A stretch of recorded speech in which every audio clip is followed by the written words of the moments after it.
नमस्कार, मी जयश्री शेतीवाली गृहिणी या यूट्यूब चॅनलमध्ये तुमचे स्वागत आहे. चला तर मैत्रिणींनो, आज मी तुम्हाला शेतकऱ्याची थाळी कशी असते ती दाखवत आहे.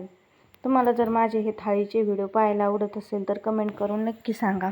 मी रोज काय काय बनवते ती संपूर्ण रेसिपी तुम्हाला दाखवत जाईल. खरंच तुम्ही कमेंट करून सांगा मला माझे तुम्हाला थाळीचे व्हिडिओ पाहायला आवडतील का? साधं सोपं वरण भात पोळी भाजी असेच पदार्थ असतात, पण तुम्हाला जर पाहायला आवडत असेल तर मी नक्की रोज तुम्हाला ते दाखवत जाईन. चला, मी तुम्हाला आज काय काय बनवलं ते दाखवत आहे. मी इथे पोळी, चपाती, आमच्यात चपाती बोलतात, चपाती, हा ओळीव लाडू आहे बरं का. बरेच जणांना रेसिपी माहिती नाही, पण याला ओळीव लाडू म्हणतात. हा ओळीव लाडू आमच्या इकडे गुढीपाडव्याला तसंच लग्न कार्यात करतात. त्याला गूळ लावून एकदम छान असे तळून घेतात. त्याची चव ही एकदम मस्त अशी गोडी शेवीसारखी लागते.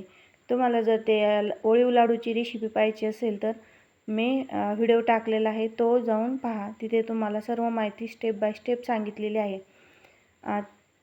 आता त्या लाडू, त्यानंतर कैरी, कांदा, लिंबू आणि इकडे एकदम साधी सिंपल थाळी आहे बरं का माझी. सांगता विसरले. जिऱ्याची फोडणी दिलेली ज्वारीचे पापड्या आणि पापड भाजून खानदेशी पद्धतीच्या मसाला बट्ट्या, वरण, मीठ आणि वरणावर छान असं तूप. हे डबल सांगते मी. पोळी, कैरी, कांदा, लिंबू, ओळीव लाडू, किती छान आणि सुरेख आलेला आहे रंग पहा. हे भाजलेल्या बट्ट्या, तेही मी तुम्हाला जवळ घेऊन दाखवते. पहा किती छान आणि मस्त अशा भाजलेल्या नेसवारी मसाला बट्ट्या, ज्वारीचे जिरा पापड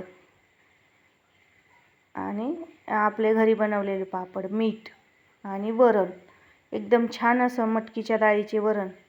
चला तर मग तुम्हाला ही शेतकऱ्याची थाळी कशी वाटली ती कमेंट करून नक्की सांगा. तुम्हाला जर हे थाळीचे व्हिडिओ पाहण्यासाठी आवडत असेल तर मी रोज बनवलेला स्वयंपाक तुम्हाला दाखवत जाईन. मला कमेंट करून नक्की सांगा. व्हिडिओ शेवटपर्यंत पाहिल्याबद्दल धन्यवाद. भेटू अशाच एखाद्या छानशा रेसिपीसोबत किंवा थाळीसोबत. तोपर्यंत श्री स्वामी समर्थ. जय शिवराय, जय शंभूराजे. सर्वांचे पुन्हा एकदा धन्यवाद. मनापासून खूप खूप धन्यवाद. व्हिडिओ शेवटपर्यंत पाहिल्याबद्दल पुन्हा एकदा मनस्वी आभारी आहे.